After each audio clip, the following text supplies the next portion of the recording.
He has over 100 credits to his acting career, but we've seen him in For Life, True Blood on HBO, Jericho, Fences. I mean, he has had some impactful roles, and that's really what defines Gregg Daniel, the super actor. Gregg, nice to have you with us. Nice to be here. Thanks, and thanks for the introduction. That's very flattering. Appreciate the truth is, as you look through your IMDb, and it is lengthy, you have done some meaty roles. You've had some fun as well, but yes, the meaty roles are really significant. This stuff really speaks to you, right?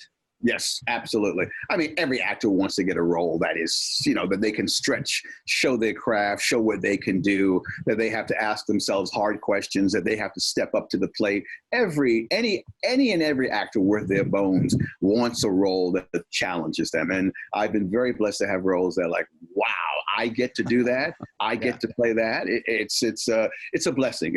It's a real blessing to be able to have stepped in those roles. Now, you grew up in Brooklyn, right? I grew up in Brooklyn. So was Brooklyn a tough place to grow up when you were a kid? Yes. Tell me about that and how that shaped the guy that you are today. Well, I was in the inner city. I was in inner city Brooklyn, so resources were scarce, not just, again, within the family, but in terms of our school system, in terms of services, it was scarce.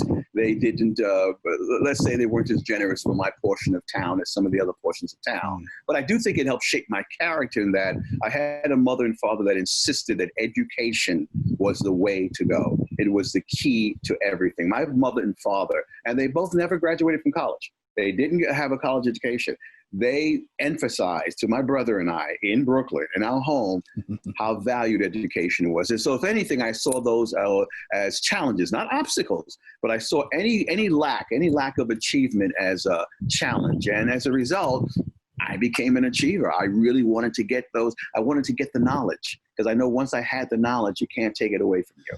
Well, so I worked very hard in school. I worked very hard. It's paid off, and I'm sure it has paid off. I'm sure your parents were very proud of you when you started to climb the ladder and they saw the success. They were. And how did that impact your family? Well, there's no artist in my family per se. My brother was a musician, but prior to that, there were no artists. So it took them a while to wrap their heads around acting. So you get a job, and then you do the job, and then you go for another job. That for them was just logical. They weren't passing judgment. They just didn't understand the genesis of it. So you work for a day or a week or a month, and then you have to find something else.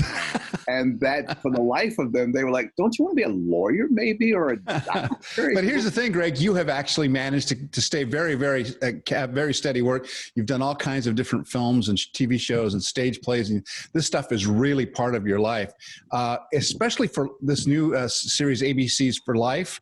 Yes. This is a really meaty subject. Tell me a little bit about the role and why you're so excited to be playing it.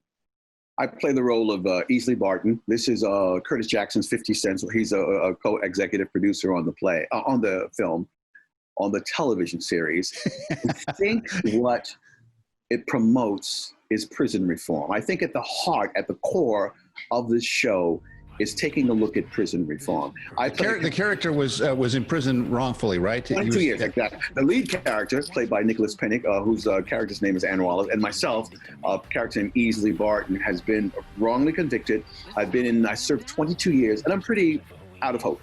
I have given up that I will ever get out of here. There's no hope in my bones or genes at all. He comes along, Aaron Wallace looks at my case and saying, this is a little suspicious. This doesn't compute here. Let's see if I can get Easley to open up the case. And of course, I'm like, listen, young man, thank you. This is very kind, but no. So he moves me from hopelessness to hope. And we exchange, because also he's in the same situation. He's unjustly incarcerated, and he's trying to do everything to get back to his family. And I like to think Americans are about fairness. I do, that everyone should be given a fair shake, particularly under the law, under a democratic society. And I do think we bristle.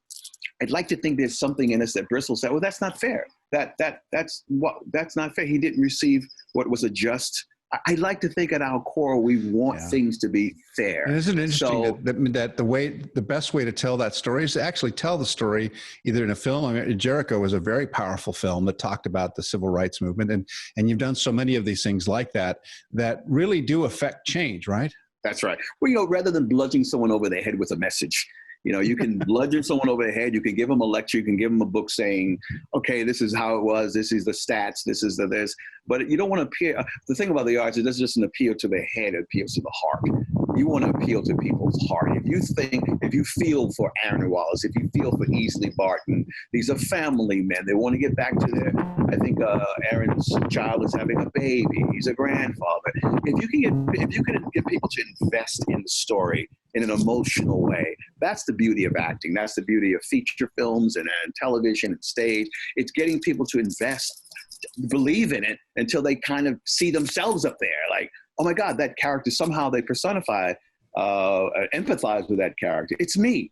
I want that to be fair. So I think the series is about prison reform, and there are better ways we could do it. We incarcerate more people in the United States than any other country in the world, any other industrialized nation. And I think there are things we can do to reduce that. I really do. Yeah, you know, and no one delivers that message better than Gregg Daniel, the great actor. So great to have you on our show. And, you know, maybe someday we'll shake hands if they let us do that and get a chance to meet in person. Thank you so much. Again, we can see you on ABC's For Life. Of course, you can check out all of his movies everywhere. But how can we reach you on social media? How can the fans reach you? I always forget, so I have it here in front of me. On Instagram, I'm at official Gregg Daniel, and you spell my name Gregg. Yeah, the big double Gur. Yeah, that's right. The two G's. On Twitter, I'm at real Gregg Daniel, and on Facebook, I'm at actor Gregg Daniel. And I love to hear from fans. I love to hear that the work I do might be moving people. I love that kind of validation. So please, write. I appreciate it. Well, it's been our honor to have the real and the actor Gregg Daniel on our show. Thanks so much, Greg. You continued success to you, and be well, be safe. Stay safe. Stay healthy. Thank you, sir. Thank you.